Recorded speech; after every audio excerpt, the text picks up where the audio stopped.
Of looking out and looking in talks about language. Language is obviously really important in communication because without language, it's really hard to communicate. It's possible, like through sign language, but it's definitely much harder. Thankfully, for those who can't hear and who can't speak, sign language has been developed, but it's still really hard to convey an idea or point. You can use emotion, like motions and symbols, but it's still not the same as having the verbal use. Another challenge with language is the fact that there are different languages.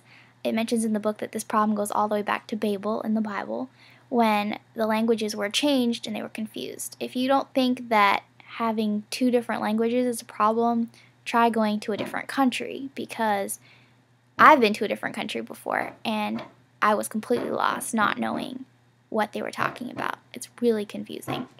So language is really important, being able to understand what another person is trying to explain to you. The English language is especially difficult because we have so many different meanings for the same word or phrase. The example used in the book, I love you, is like a classic example because I could be saying, oh, I love you so much, and be totally kidding, but mean it, and then it's completely different than if I'm saying, I really love you a lot, like you really mean it, and it's serious. So it's very, very important to think of the context too. Some other challenges in language is some people understand each other just fine, but they don't really take it the right way, I guess you could say, is like the simple term for it. They make assumptions of what other people mean in their language, and this is really dangerous.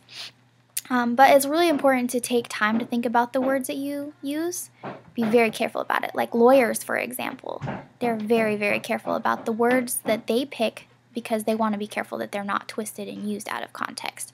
It's really important to know which words you use and also the tone and manner you use them if you want effective communication.